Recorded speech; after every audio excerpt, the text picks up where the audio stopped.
los neurotransmisores. Habíamos hablado nosotros de los diferentes tipos de receptores. Habíamos inclusive hablado de la ubicación y la función de los diferentes receptores. Entonces, habíamos concluido hablando que desde el punto de vista químico había dos entidades fundamentales, dos tipos de estructuras: las catecolaminas, tres características, y las no catecolaminas. Adicionalmente, habíamos nosotros dicho que les íbamos a clasificar a esos agonistas en tres grupos dependiendo de cómo producían su acción agonística. Teniendo agonistas de acción directa, aquellos que estimulan directamente al receptor; agonistas de acción indirecta, aquellos que bien sea evitan la degradación o la destrucción del neurotransmisor o incrementan la producción del neurotransmisor; y un tercer tipo que no teníamos en el caso de la neurona colinérgica, que eran los agentes de acción mixta, es decir, aquellos que o pueden estimular directamente o pueden hacer que se destruya menos neurotransmisor o se produzca más neurotransmisor. Entonces vamos a arrancar por el primer grupo, los agonistas de acción directa, aquellos que tienen la capacidad de estimular directamente al receptor. Y partimos de la estructura base. ¿Quién era esta? ¿Quién es esta? Esta es el precursor primario, tirosina. Nosotros a partir de la tirosina, ¿qué habíamos hecho? Le habíamos primero hidroxilado, y eso era dopa, ¿no es cierto? Dihidroxifenilalanina. ¿Qué hicimos después? Después de descarboxilamos, quitamos un grupo carbono, ¿sí? Quitamos un grupo carbono, y esto era dopamina. ¿Qué hicimos después con la dopamina? Le hidroxilamos, ¿sí? Le hidroxilamos. Y entonces ahí tenemos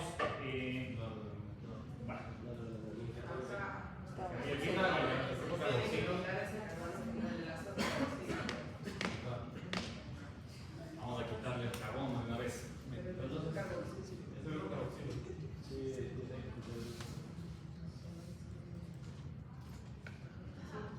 Correcto. Entonces, ¿qué hacíamos ahí? Con la dopa. El siguiente paso, hidroxilable. ¿Dónde le hidroxilábamos? En el carbono secundario, en el carbono beta. Ya. Esta era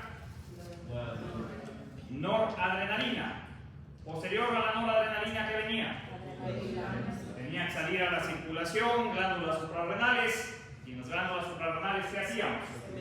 Había que metilarle, ponerle un grupo CH3. Y ahí teníamos la adrenalina. Entonces ahí tenemos todo el perfil de lo que nosotros habíamos sintetizado. En base a eso, entonces, vamos a hacer nosotros la descripción de los diferentes agonistas directos.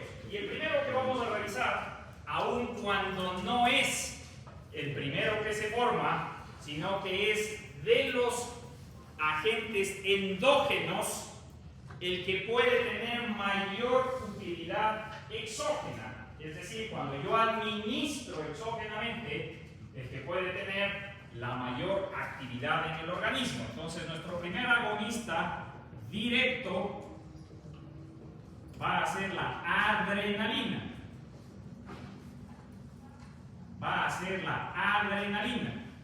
Si yo administro adrenalina a una persona,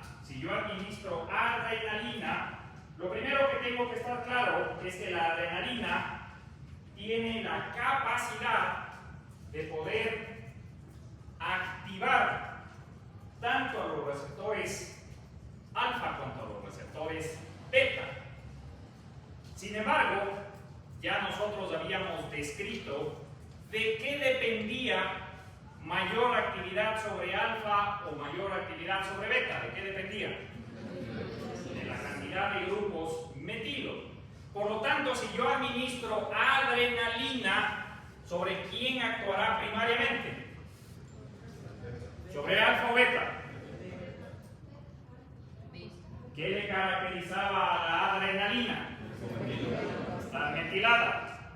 Y entonces, ¿quién tiene más metidos? ¿La adrenalina o la noradrenalina? La adrenalina. Y entonces, ¿quién actuará más sobre los receptores beta? ¿La adrenalina o la noradrenalina? La adrenalina. Entonces, si yo administro adrenalina, la principal acción será sobre los receptores alfa que sobre los receptores beta que sobre los receptores alfa. Esto se puede cuantificar de manera dosis dependiente, de forma tal que si yo administro dosis bajas de adrenalina, el principal efecto va a ser sobre los receptores beta.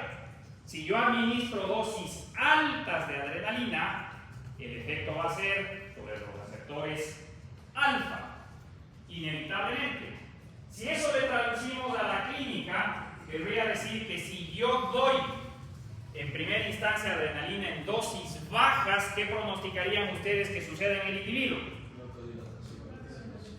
Tendríamos nosotros la actividad beta primariamente. Comencemos con beta 1. ¿Qué haría beta 1? Debería producir actividad cardíaca, cronotropismo positivo, inotropismo positivo. Beta 2 debería actuar sobre los pulmones, dilatar los bronquios. ¿Qué más? Debería actuar sobre los vasos de mediano y gran calibre, produciendo vasodilatación. Por lo tanto, si es que yo tengo la actividad beta inicial, yo tendría que, si bien hay estimulación cardíaca, tengo vasodilatación de los vasos de mediano y gran calibre. Eso hace que se compense lo uno con lo otro.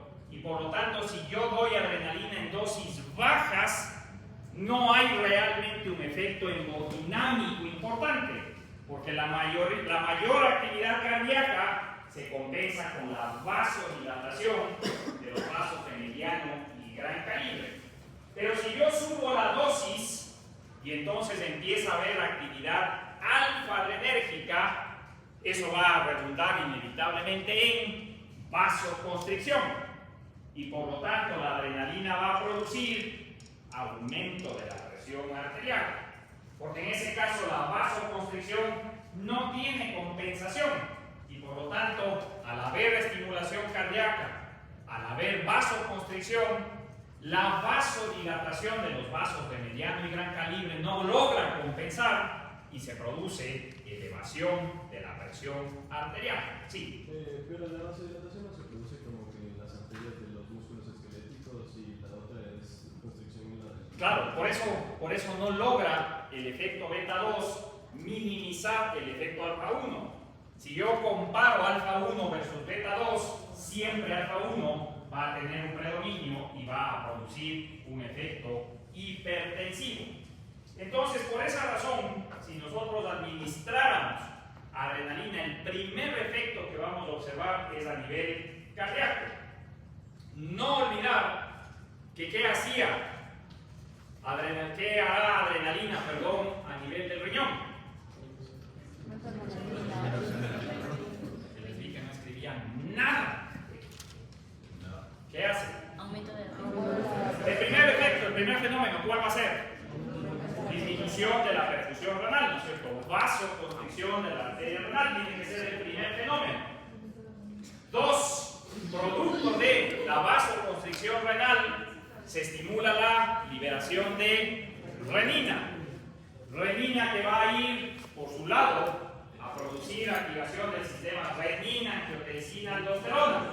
Que la angiotensina per se tiene efecto vasoconstrictor adicional.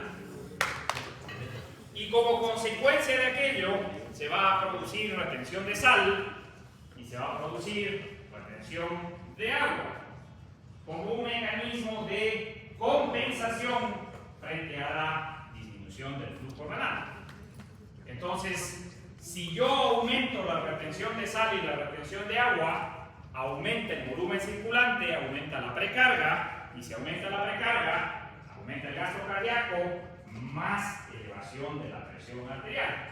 Entonces, dar adrenalina, inevitablemente por los diferentes mecanismos que hemos descrito hasta ahora, produce elevación de la presión arterial.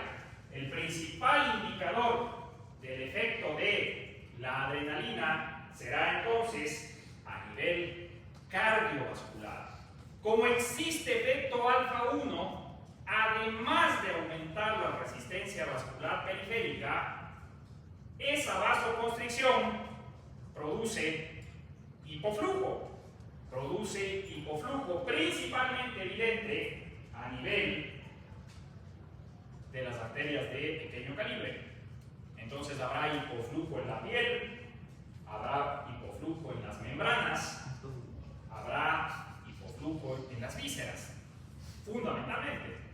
Todo en aras de tratar de recuperar volumen hacia el corazón. Ese es el objeto primario de la adrenalina.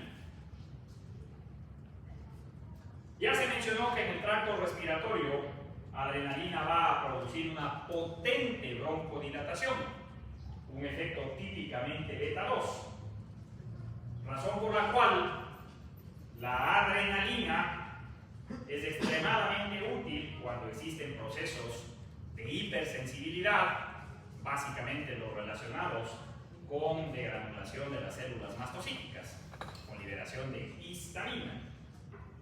Y 3, si nosotros escarbamos un poquito más, un efecto clásico beta 2 era sobre la secreción de glucagón, sobre la gluconeogénesis, sobre la glucólisis.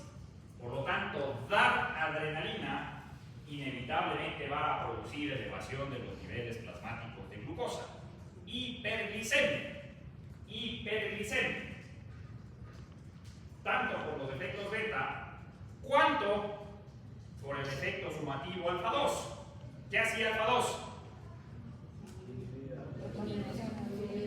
Inhibía la secreción de qué? De insulina. Entonces, si hay más glucogenolisis, si hay más glucogénesis, si hay menos secreción de insulina, la consecuencia inevitable es hiperglicemia. ¿Qué papel juega la hiperglicemia? Ustedes recordarán que fisiológicamente la adrenalina es el responsable fundamental de la respuesta frente al estrés. Entonces, cuando nosotros tenemos una situación de mayor demanda energética en el organismo, la adrenalina es la responsable de garantizar que haya aporte de energía para ese mayor requerimiento. Y eso lo hace a expensas de la hiperglicemia. Desde el punto de vista cinético, nosotros tenemos que estar conscientes que la adrenalina tiene ciertas limitaciones. La primera, la más importante, va a ser, por supuesto, la duración de su acción. Dado que la adrenalina mimetiza a la sustancia endógena, qué duda cabe que es un excelente sustrato de la MAO, es un excelente sustrato de la COM. Dicho eso, ya tenemos claro nosotros que la vía oral está descartada, porque al tratarse de una estructura 3,4-dihidroxibencénica, va a ser degradada absolutamente en el tracto gastrointestinal, porque la MAO, como me imagino ustedes ya describieron, se encuentra principalmente en todo el tracto gastrointestinal. Eso significa estómago, intestino, hígado.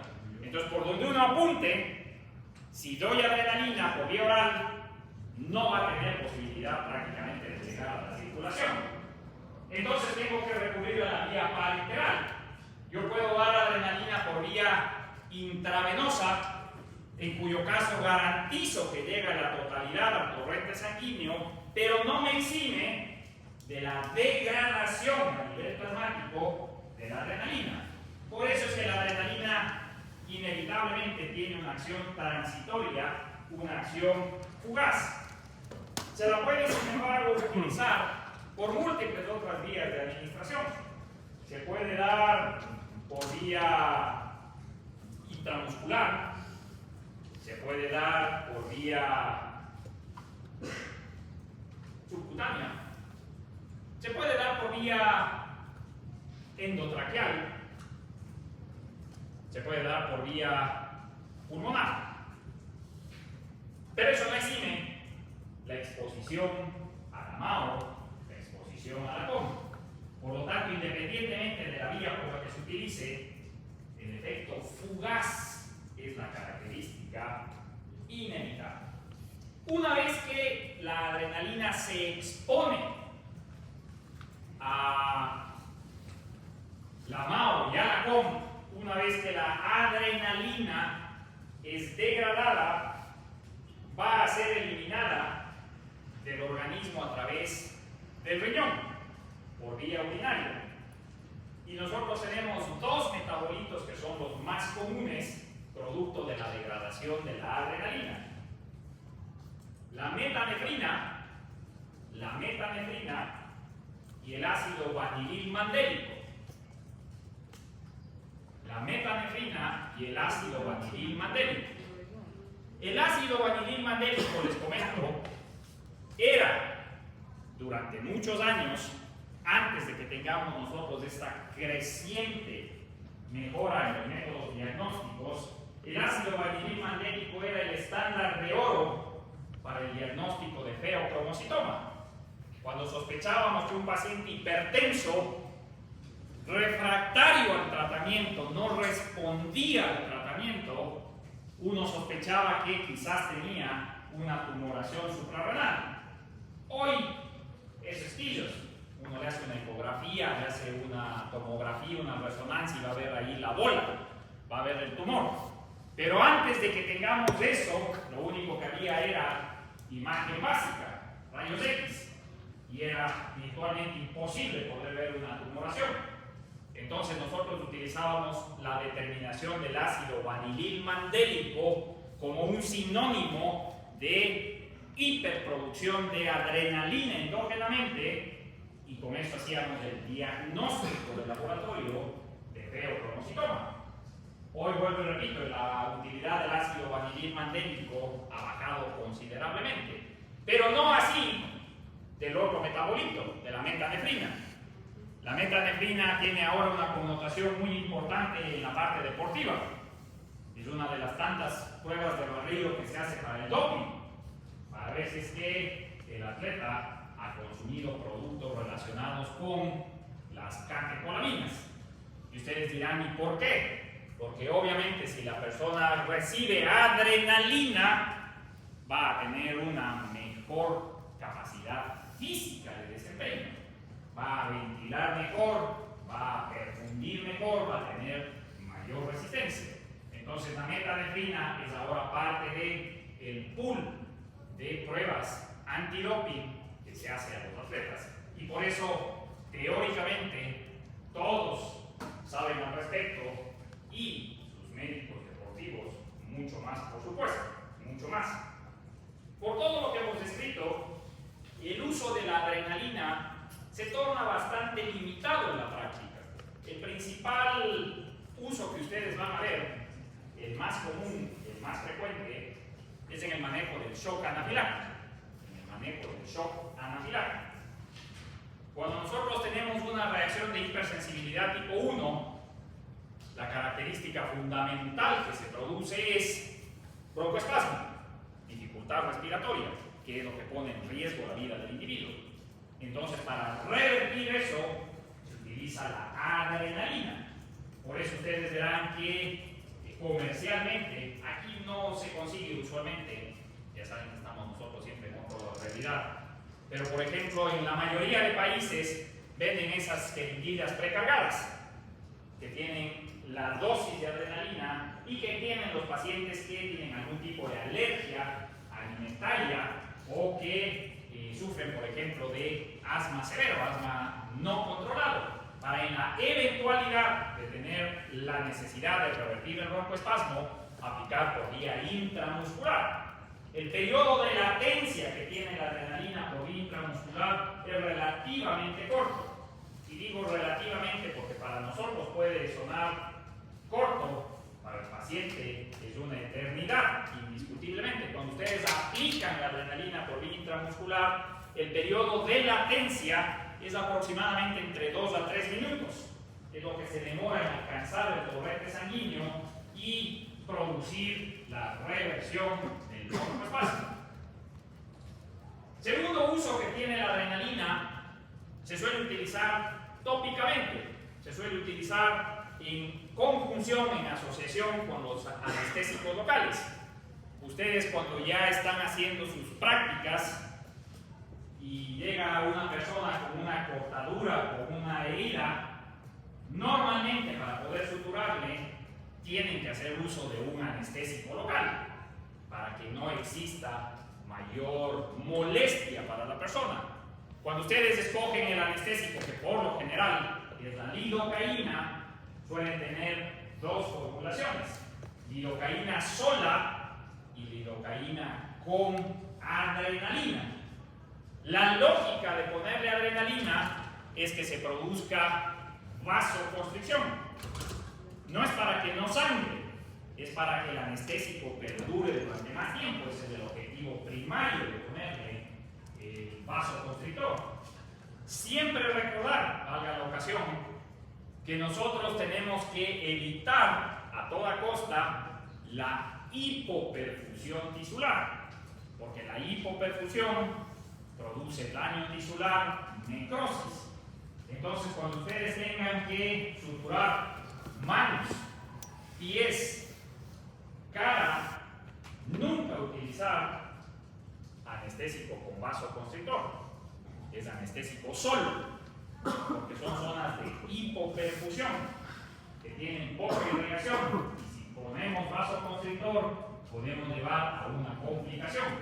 En cualquier otro sitio da lo mismo utilizar con o sin vasoconstrictor. El tercer uso que puede tener la adrenalina en la práctica es para revertir directamente el broncoespasmo en los casos severos de asma. Hay una variedad específica de adrenalina que nosotros le conocemos como la adrenalina racémica, se llama, que está diseñada para administrarse a través del tubo endotraqueal, para que actúe directamente sobre los pulmones, Obviamente, y como pueden cotejar ustedes por la vía de la administración, esta no es una formulación para uso ambulatorio o para uso indiscriminado, es netamente para uso en sala de emergencia. Entonces, cuando nosotros tenemos una complicación, se puede utilizar la adrenalina racémica para garantizar una actividad primariamente pulmonar. ¿Cuáles son los efectos adversos esperados de dar adrenalina? Suena un poco lógico. Nosotros vamos a tener inevitablemente una sobrecarga catecolaminérgica. Una sobrecarga catecolaminérgica que va a evidenciarse en múltiples procesos que pueden ir desde arritmias cardíacas, isquemia coronaria transitoria o angina. Se puede producir edema pulmonar,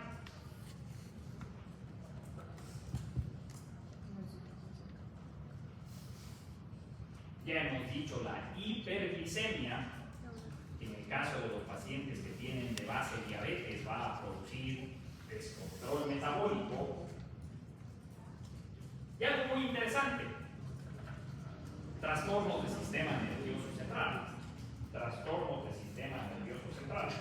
ansiedad, tensión, cefalea y temblor fino de manos. ¿Cómo explicar los efectos adversos a nivel del sistema nervioso si estamos frente a un compuesto polar que no atraviesa la barrera hematoencefálica? Entonces recuerden ustedes que como estamos hablando de eventos adversos, nosotros lo que tenemos es que tratar de explicar el porqué. Si yo le doy adrenalina, esa adrenalina está en cierta parte bloqueando la capacidad de secreción endógena, está reemplazando, y eso hace que entonces yo tenga un mayor acúmulo de catecolaminas a nivel del sistema nervioso central, porque no hay la necesidad de que salgan a la periferia. Eso quizás podría explicar el por qué, aun cuando la adrenalina no penetra la barrera hematoencefálica, sí puede producir efectos adversos a nivel del sistema sistema nervioso central. Esa es la primera de las moléculas de las catecolaminas que tiene utilidad clínica en alguna medida. La segunda que nosotros podríamos mencionar es, por supuesto, la noradrenalina. ¿Y por qué no le mencionamos primero a la noradrenalina si se forma antes?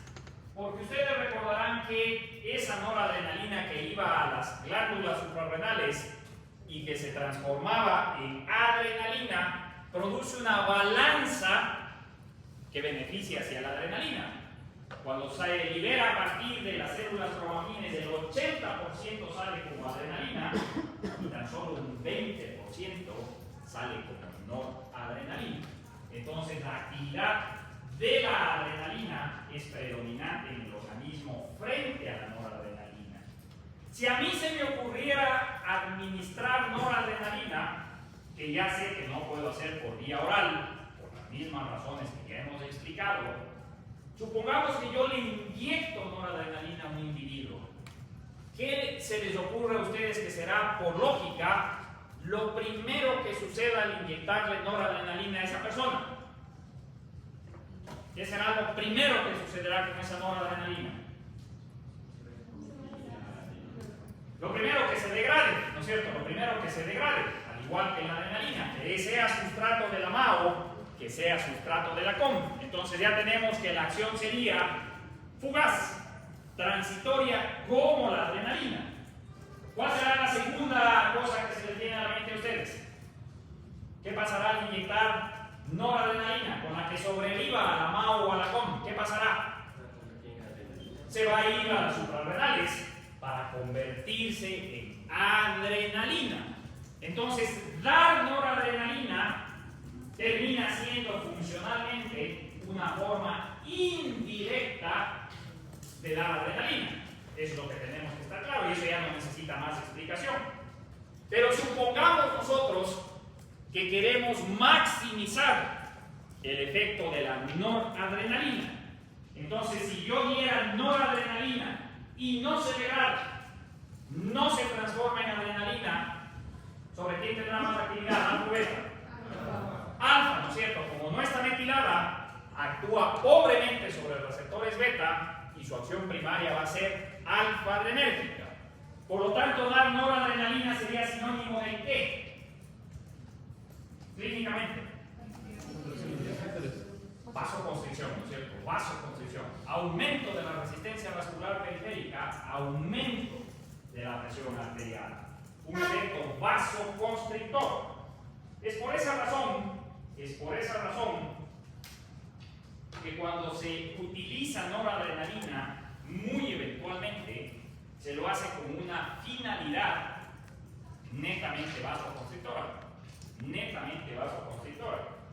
Y quizás existe una sola justificación, que es durante los procedimientos quirúrgicos. Durante los procesos quirúrgicos, el paciente en un momento determinado puede tener hipotensión severa.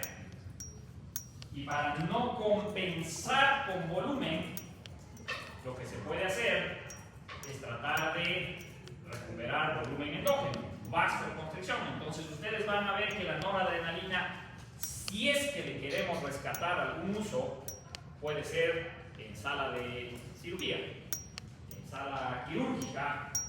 Durante procedimientos quirúrgicos eventualmente se recurre al uso de la noradrenalina. ¿Se le podría dar adrenalina?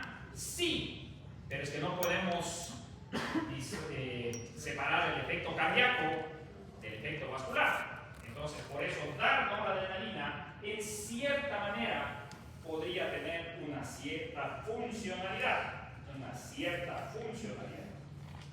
Vamos con la tercera de las moléculas agonistas directas,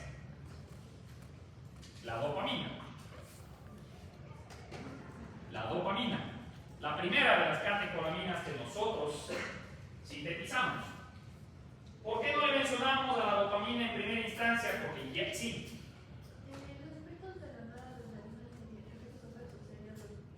Básicamente lo mismo, por eso no hablamos mucho, porque la cinética es la misma.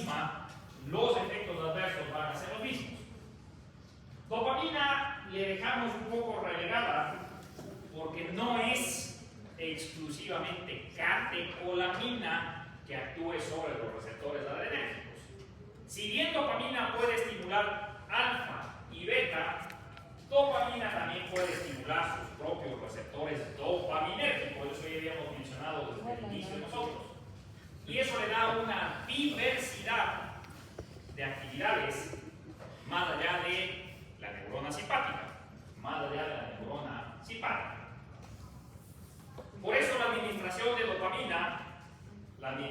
dopamina tiene indudablemente una actividad cardiovascular. Dopamina va a actuar a través de receptores beta 1, produciendo cronotropismo positivo y notropismo positivo. En dosis altas, la dopamina va a producir efecto alfa 1. Produciendo vasoconstricción. Consecuencia, por lo tanto, de administrar dopamina, elevación de la presión arterial. Y entonces uno dice la misma vaina que la adrenalina, con una pequeña diferencia, que nosotros tenemos receptores dopaminérgicos a nivel renal. ¿Y qué hacía la dopamina a nivel renal?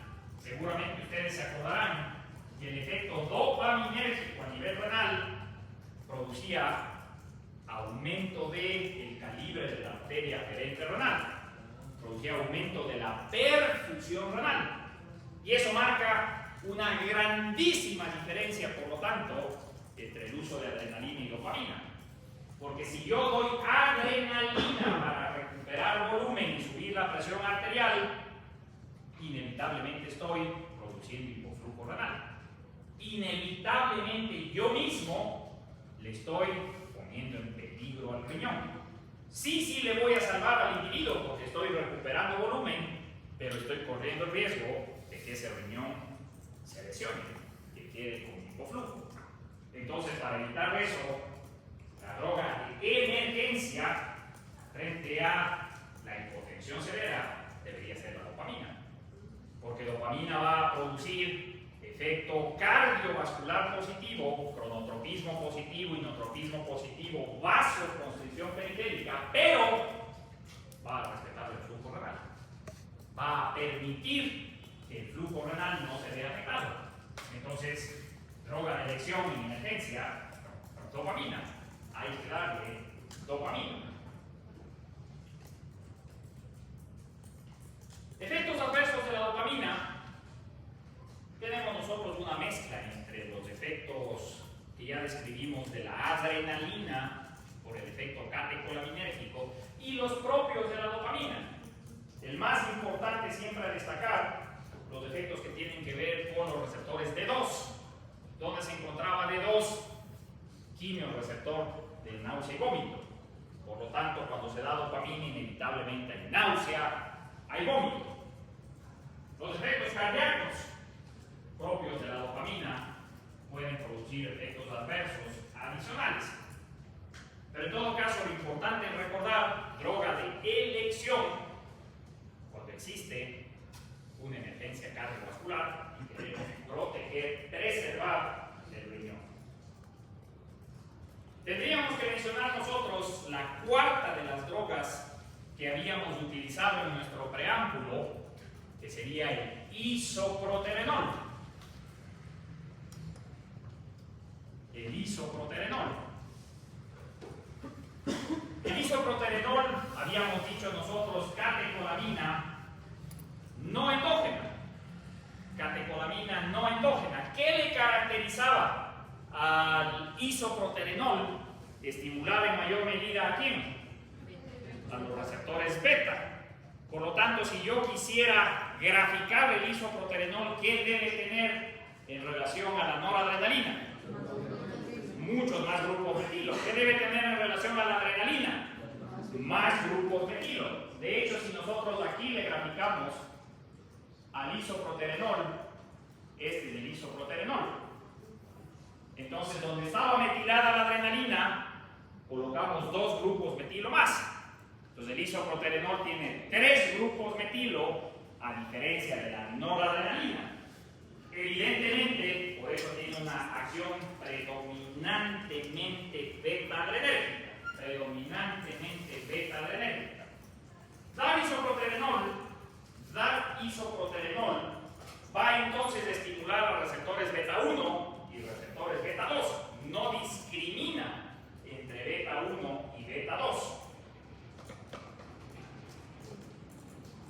Eso hace que su utilidad sea bastante limitada. Porque si yo quisiera dar isoproterenol, por ejemplo, para revertir el broncoespasmo, si yo quisiera manejar un paciente asmático con isoproterenol, claro que va a responder. Pero ¿cuál va a ser el sacrificio que va a hacer su organismo?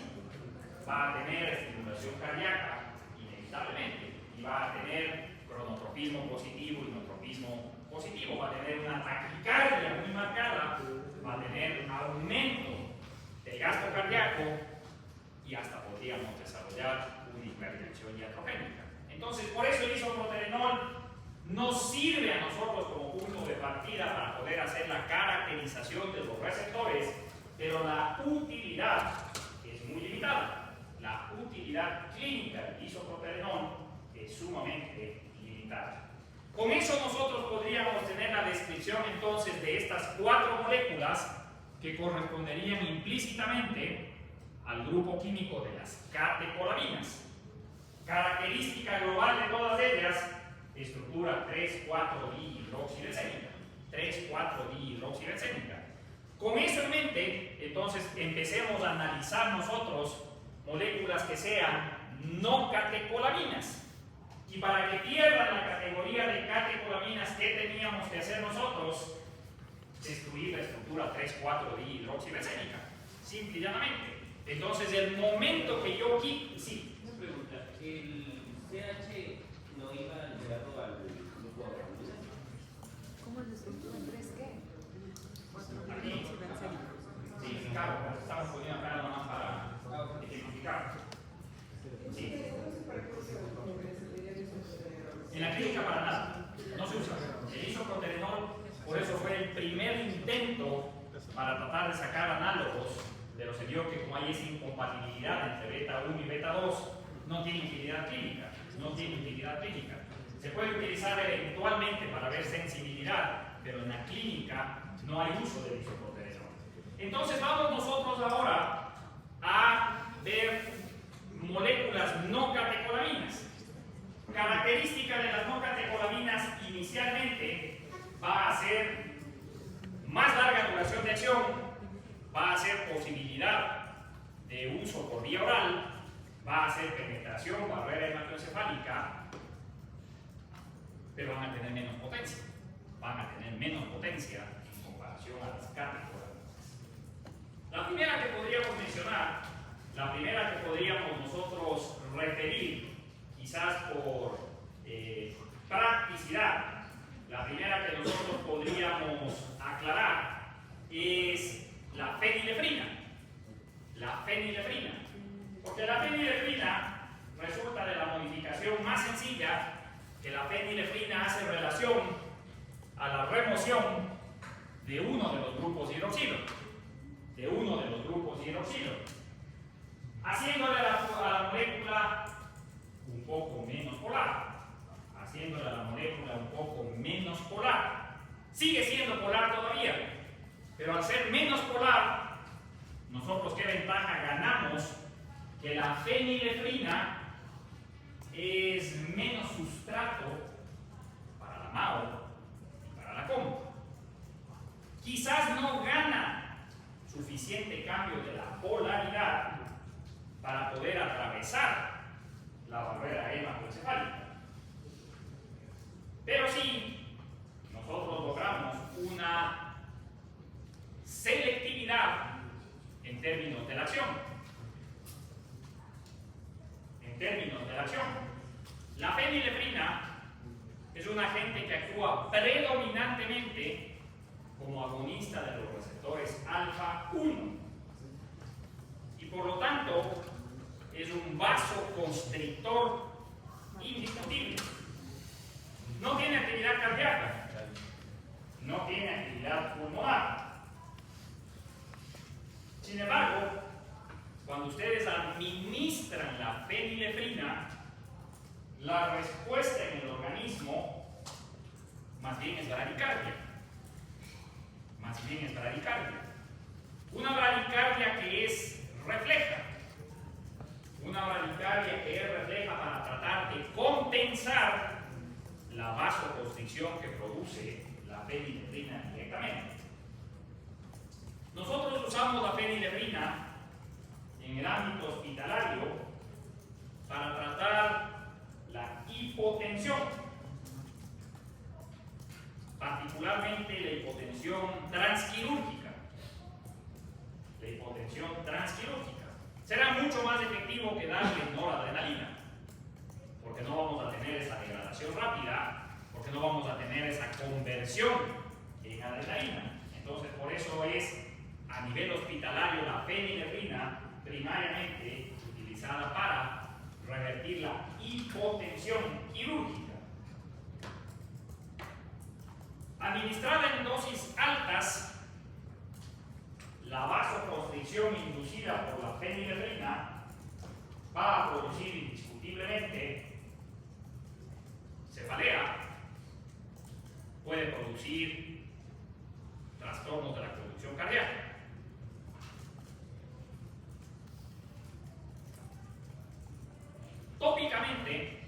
Tópicamente, la fenilefrina suele ser uno de los agentes de elección como descongestionante nasal. En los cuadros gripales, ustedes recordarán que en la gripe uno de las molestias más comunes que tiene la persona es el goteo nasal. Esa mucosidad acuosa cristalina, producto de vasodilatación de la mucosa nasal. Entonces la fenilefrina suele utilizarse en forma de aerosol por vía nasal para producir vasoconstricción local, y por lo tanto para lograr disminuir la congestión nasal.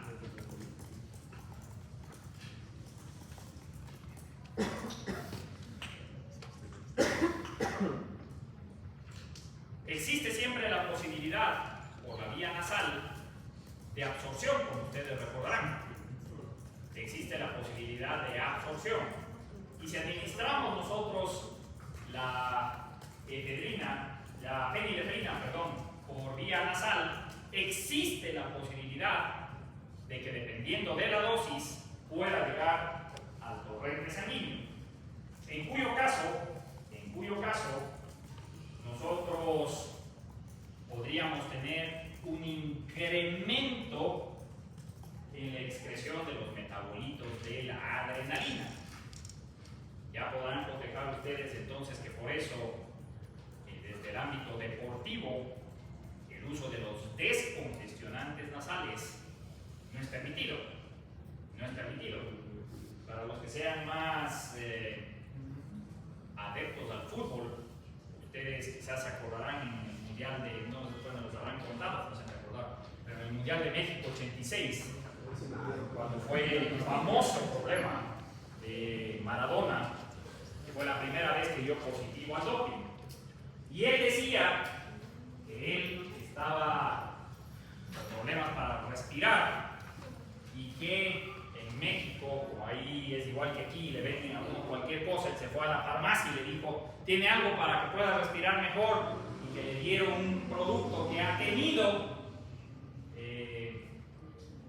un vasoconstrictor, que él no sabía.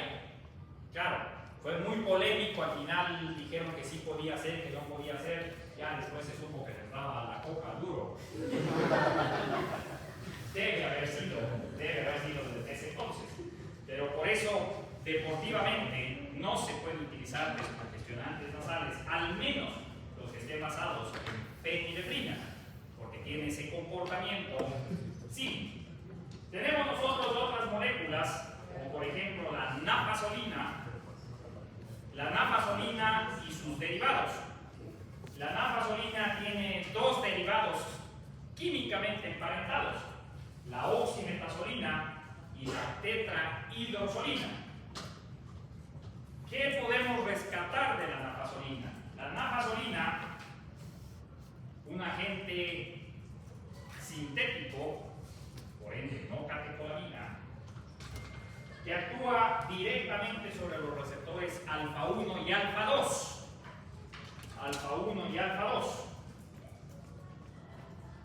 La nafasolina tiene utilidad clínica para producir vasodilatación, para producir vasoconstricción local, principalmente cuando se administra de forma tópica. La mayoría de los productos descongestionantes, que se venden sin receta, los de venta libre, suelen contener nafasolina. Y ustedes, sí. Perdón, no escucho muy bien los otros fármacos que he dicho después de nafasolina. Nafasolina. ¿Son lo mismo o son diferentes? Son análogos. Ah. Son análogos, ¿sí? Son modificaciones químicas, la oximetazolina y la tetrahidrosolina. Y ustedes dirán, ¿cuál es la diferencia entre darle la fenilefrina y darle nafasolina? Justamente la actividad alfa 2. Porque si nosotros tenemos actividad alfa 2, ¿qué hacía alfa 2? Es la que producía el feedback negativo. Entonces, si yo doy solo alfa 1, voy a tener un efecto estimulante inevitablemente. Pero si yo doy un agente alfa 1, alfa 2, el efecto alfa 2 es el que va a evitar que exista una sobrecantidad de alfa 1, de estimulación alfa 1. Entonces se contrabalancea y solo se produce el efecto descongestionante. Solo el efecto descongestionante. Otros agentes que podríamos nosotros mencionar, la dobutamina. La dobutamina es muy interesante. Nosotros en los capítulos futuros encontraremos utilidad, porque la dobutamina es una no catecolamina que actúa de forma directa sobre receptores beta 1. De forma tal que su actividad es netamente cardíaca. Y por eso a la dobutamina le consideramos como un agente inotrópico positivo. Ideal en caso de insuficiencia cardíaca. Y particularmente cuando el proceso es derecho o diastólico.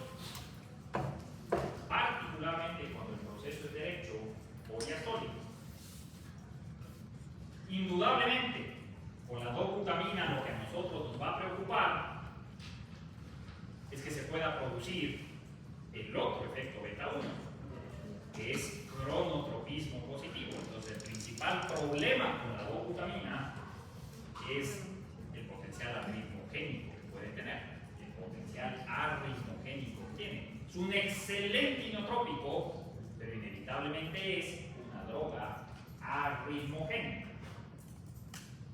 Luego podríamos mencionar nosotros drogas como la clonidina. La clonidina es muy interesante porque la clonidina es uno de los pocos agonistas alfa 2 que existen. Agonista alfa 2. Entonces ya podrán pronosticar ustedes que dar clonidina tiene un profundo efecto sistémico en el organismo. Porque la clonidina es sinónimo de suprimir la liberación de catecolaminas completamente. Entonces, ¿cuándo se nos ocurriría a nosotros la necesidad de dar clonidina? Antiguamente teníamos una indicación fundamental, era justamente en el feocromocitoma. Porque claro, la resolución del feocromocitoma es quirúrgica. La única forma es sacarle el tumor. Pero mientras el paciente no esté normotenso, no van a conseguir ustedes un solo cirujano que quiera operarlo. Entonces tenemos que primero lograr que se se normalice la presión arterial. Y como es una variedad rebelde de hipertensión, la clonidina suele ser el agente de primera elección para ese tipo de circunstancias. Obviamente, la consecuencia va a ser sistémica en disminución de catecolaminas en todos lados. Entonces se va a producir un gran impacto a nivel del sistema nervioso central. Vamos a tener nosotros dentar, sedación, pero vamos a tener una serie de efectos sistémicos relacionados con la baja de las catecolaminas, con la baja de las catecolaminas.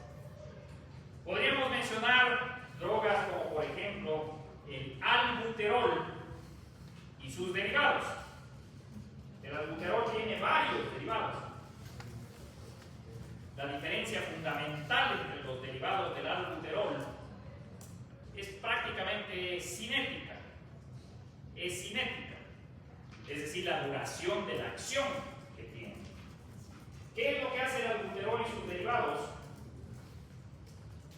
Son agentes que producen un agonismo directo de receptores beta 2.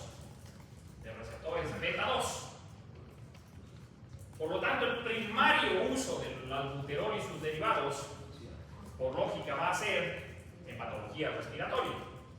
Y el principal uso que se puede encontrar es en el caso del asma. Entonces, para el manejo del asma, particularmente el manejo agudo del asma, que se caracteriza por broncoespasmo, los agonistas beta 2 son agentes de primera elección para producir broncodilatación. Pero no es el único uso que se nos viene inmediatamente a la mente. ¿Cuándo más podríamos utilizar beta 2 como una estrategia terapéutica? ¿Cuándo? A bajar de peso un poco extraño.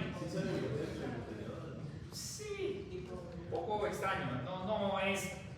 No es realmente eficaz porque no vamos a lograr derretir la grasa. ¿Sí? Lo que producimos es una fuente alterna de energía, entonces es la menos eficaz para bajar de peso. Pero ¿dónde sí va a producir un efecto directo? ¿Dónde más había beta 2? Bueno, podríamos tener en ciertos casos de los que necesitemos dilatación esplácnica, por ejemplo, y queramos mejorar la circulación esplácnica, la circulación muscular, un poco atractivo. Pero en donde sí es útil, ustedes recordarán que beta 2 estaba a nivel uterino. ¿Y qué producía a nivel uterino beta 2? Relajación. Entonces ya pueden ustedes cotejar que dar albuterol o sus derivados tiene una potencial utilidad, particularmente en aquellos casos en los que existe amenaza de parto prematuro. Cuando existe actividad uterina anticipada, nosotros podemos tratar de detener esa actividad uterina produciendo relajación uterina. La única contraindicación para no relajar el músculo uterino es que exista pérdida de integridad de las membranas amnióticas. Si hay ruptura de membranas, hay que terminar el embarazo. Pero si las membranas están íntegras, agonista beta 2 para disminuir la actividad espontánea.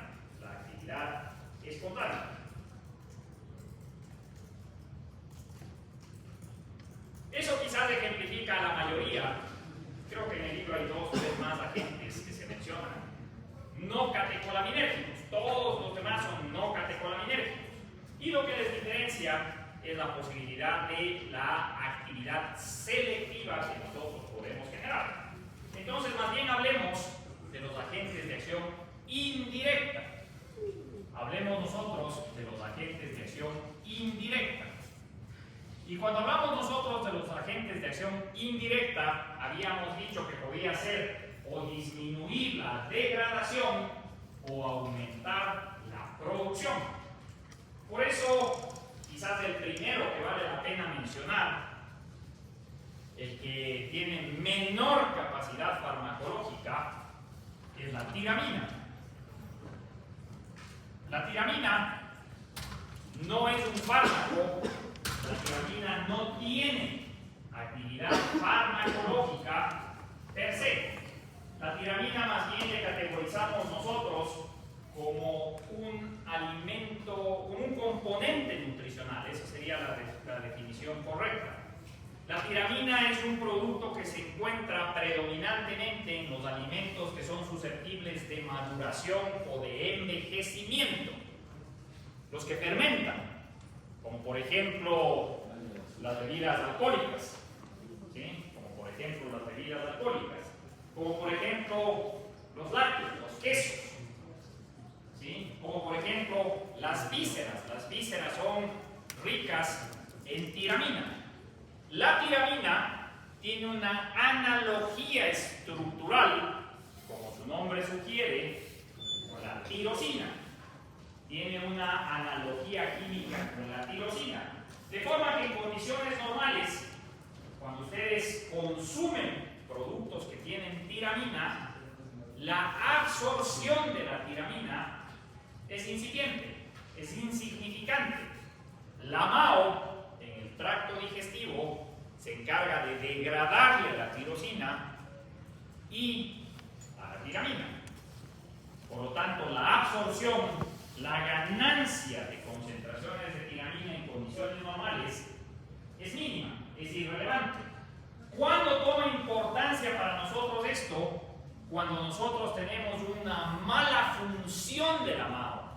Y hay una condición particular en la cual se produce eso, y que viene a ser un problema iatrogénico, un problema medicamentoso. En algún momento, cuando nosotros hablemos de patología del sistema nervioso, vamos a ver que una de las principales patologías es la depresión. Y en la fisiopatología de la depresión, una de las teorías que trata de explicar la depresión es que existe una disminución cerebral en la formación de catecolaminas. Esa es se llama la teoría monoaminérgica de la depresión. Basados en esa teoría, a nosotros uno de los primeros tratamientos que se nos ocurrió para la depresión fue tratar de incrementar la cantidad de catecolaminas cerebrales. Y lo mejor que se nos ocurrió entonces fue bloquear a la MAO.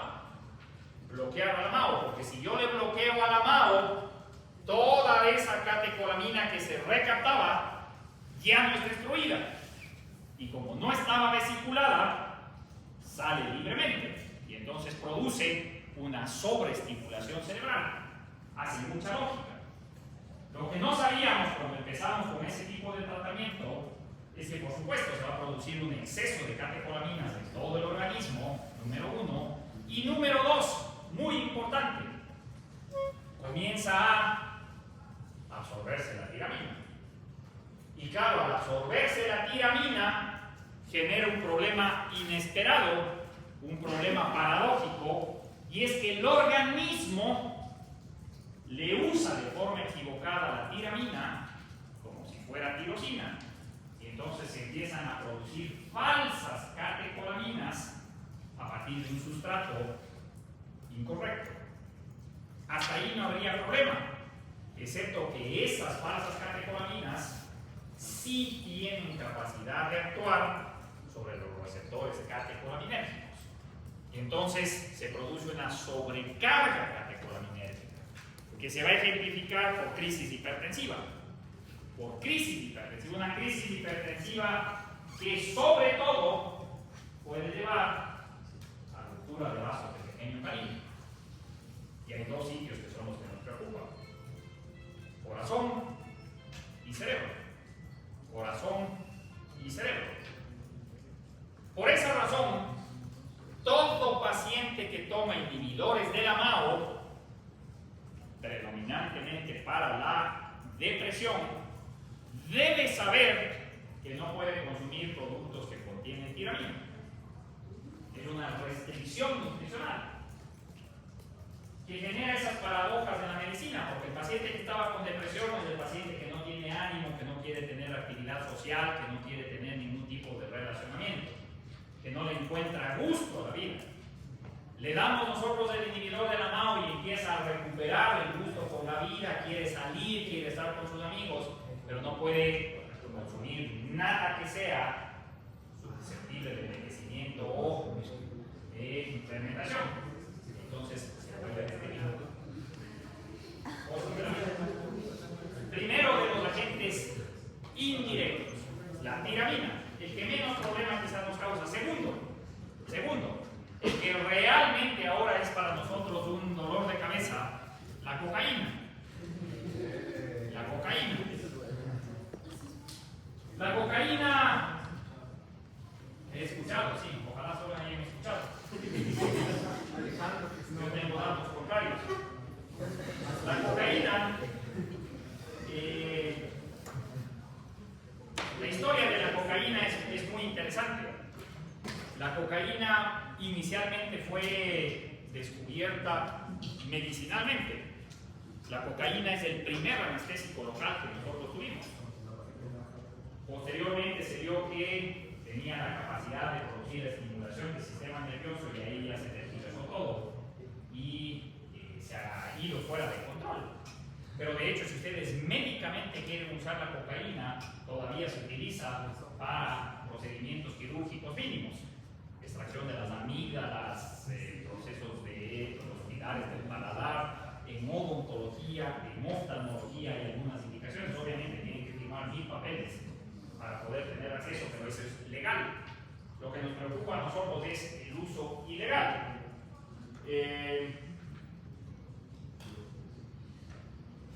Lo que hace la cocaína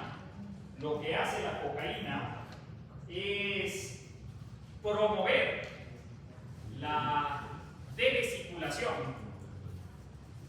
devesiculación de la noradrenalina que se encontraba almacenada, sin necesidad de que exista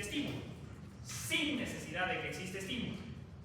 De forma tal que lo que hace la cocaína es producir una depresión de las reservas neuronales de neurotransmisor. Eso tiene un impacto brutal en el organismo, porque por eso la cocaína tiene una actividad sobre el sistema nervioso central espectacular. Los cocainómanos son brillantes por definición, tienen una velocidad mental, una capacidad de resolución de problemas, una velocidad de aprendizaje impresionante por la sobrecarga de neurotransmisores. Y ahí empieza uno a decir, da poquito, ¿no es cierto? Sí. Pero desafortunadamente también tiene el fenómeno físico, sistémico, de sobrecarga de catecolaminas. Entonces existe estimulación cardíaca, existe estimulación pulmonar, existe estimulación muscular. Entonces no solo que se pone brillante, sino que se vuelve un individuo de una capacidad, de una resistencia física sumamente grande. No tiene sueño, no tiene cansancio, no tiene hambre, no tiene frío, no tiene nada. Lo penoso es que el efecto es autolimitado. Y con la cocaína sucede algo que no hay con otro tipo de drogas, y es que la depresión de las vesículas lleva a carencia del neurotransmisor posterior. Y entonces el cocainómano alcanza el cielo y cuando pasa el efecto no regresa a la tierra, sino que se va al infierno. ¿Sí? Tiene una supresión extremadamente grande que es insostenible. Y la única forma en la que reacciona el cocainómano es tratando de regresar a la basal, a la normalidad. Pero para que pueda regresar a la basal, la única forma es inducir más degranulación. Y eso es consumo. Y claro, cuando ya consume, se da cuenta que regresar a la normalidad no es suficiente, porque quiere estar donde estaba antes. Y entonces ese es el ciclo de consumo de la cocaína. Es por la depresión del neurotransmisor que existe posteriormente. Y por eso la principal causa de muerte por sobredosis de cocaína es cardiovascular. Es es cardiovascular, porque al final, en el afán de tratar de regresar a ese estado de supremacía, el corazón no aguanta. La cocaína. ¿Qué hacemos nosotros con los cocainómanos si queremos cumplir con nuestra función? Nosotros lo que tenemos que hacer es un proceso de desensibilización, para romper la dependencia física que genera la cocaína. Y entonces ahí estamos en una encrucijada, porque ¿cómo hacemos para desensibilizarle a una persona? Lo que hay que hacer es bajar progresivamente la dosis. Entonces les toca ir a ustedes a la 24, pedir el paquetito para estar dosificando al paciente. No tendría sentido. Entonces tenemos que tener una remediación farmacológica para combatir justamente el proceso adictivo a la cocaína. Ahí es donde viene el tercer agente de acción indirecta, que son las anfetaminas. Las anfetaminas. Ojo que esta es una mala traducción del inglés. En inglés es AMPH, pero cuando tradujeron no le cambiaron, entonces el nombre correcto es AMF. No son anfetaminas, AMF. Es AMF, son anfetaminas. Suena raro, pero así fue la traducción original. AMF. Las anfetaminas, ¿qué son entonces? Son el análogo farmacológico de la cocaína. Son el análogo farmacológico de la cocaína, que por definición lo que intentan es mimetizar la acción de la cocaína. Sin embargo, el mecanismo de acción es ligeramente distinto.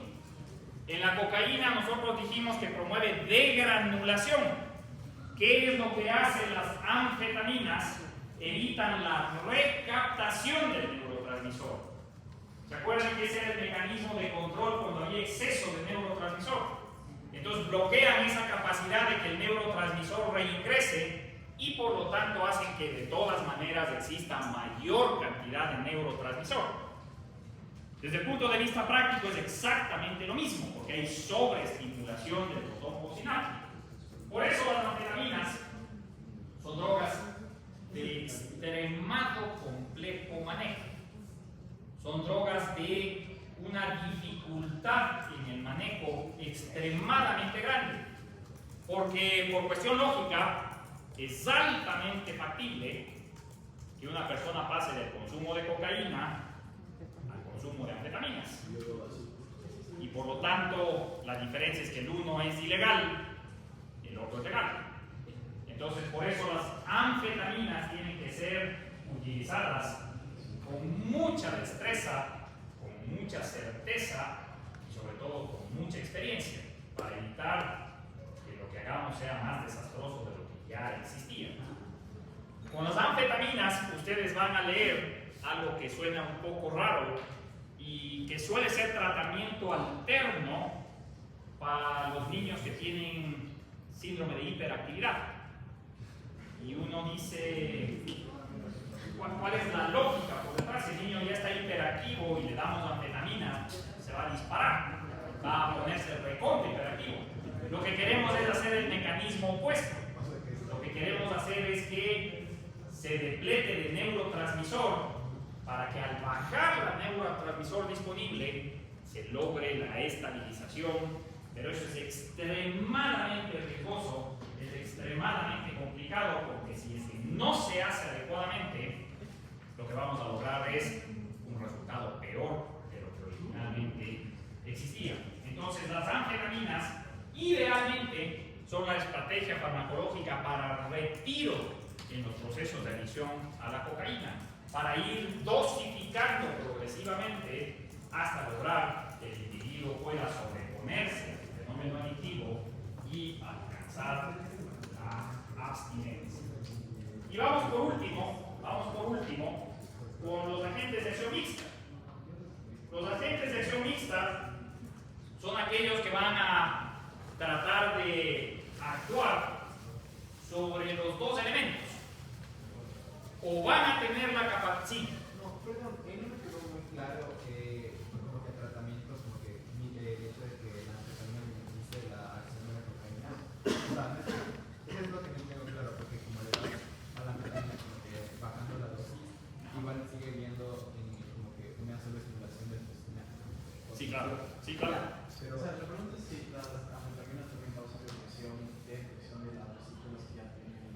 No, no, porque por eso el mecanismo es distinto, porque lo que hacen es evitar la recaptación. Entonces, ¿cómo hacen que el libro baje? ¿Cómo hacen? Porque evidentemente lo que hacen es agotamiento del receptor. O sea, no es porque... Claro, no es porque no hay neurotransmisor, sino porque se agota el receptor, claro, por sobreestimulación del receptor. Entonces, agentes de acción mixta. Tercer tipo de acción mixta. Entendemos por acción mixta la posibilidad de estimular directamente el receptor, así como aumentar la disponibilidad de neurotransmisor en la brecha sináptica. Nosotros tenemos una droga que ejemplifica a los agentes de acción mixta y que por cuestiones lógicas ustedes comprenderán que la usabilidad es muy discutida, es muy limitada. Me refiero a la efedrina. La efedrina, el representante de los agentes de acción mixta, no solo que tiene la capacidad de estimular a los receptores en el botón postsináptico, sean alfa o sean beta, sino que además tienen la capacidad de poder disminuir la recaptación del neurotransmisor en la brecha sináptica, haciendo que exista mayor disponibilidad de neurotransmisor. Como es no catecolamina, la efedrina no es un sustrato ávido de la MAO, no es un sustrato ávido de la COM, lo que presagia que va a tener una duración de acción más larga. Hasta ahí no tenemos mayor problema, porque ustedes dirán entonces la efedrina se parece mucho a la fenilefrina. El pequeño problema tiene que ver con la polaridad, porque la efedrina, a diferencia de la fenilefrina, no tiene ningún grupo hidroxilo y por lo tanto es una molécula permeable a la barrera hematoencefálica. Y entonces ahí ya nos cambia completamente la película, porque entonces la efedrina, a diferencia de la fenilefrina, no solo tiene efecto periférico, sino que tiene un efecto central extremadamente importante. Por eso, originalmente, los productos descongestionantes nasales, los antigripales, contenían efedrina, basados en una lógica aceptable. Cuando ustedes tienen un cuadro gripal, además de la congestión nasal que molesta mucho, ¿qué es lo segundo que les molesta, que les causa problema? El decaimiento, el letargo que existe, el enlentecimiento mental. Entonces, dar efedrina revierte las dos cosas. Produce vasoconstricción nasal y produce estimulación del sistema nervioso central. Produce un efecto positivo sobre la actividad cerebral. Pero claro, de nuevo, eso hay que matizar en los términos de aceptabilidad, de qué es lo que puede ser aceptable o no. Por eso, para tratar de menoscabar el problema, se ha generado un análogo de la efedrina, que hoy en día es el que más comúnmente se utiliza, que es la pseudoefedrina. Ustedes cuando compran estos productos polivalentes, estos antigripales que contienen varias cosas, van a ver que el contenido es pseudoefedrina. Y la pseudoefedrina mantiene la capacidad de vasoconstricción y tiene un efecto menos estimulante a nivel del sistema nervioso central, pero lo mantiene. Entonces, por eso mejora la alerta, mejora el decaimiento, etc. Y por eso ya pueden cotejar ustedes que la pseudoefedrina, y no se diga la efedrina, van a ser sujeto de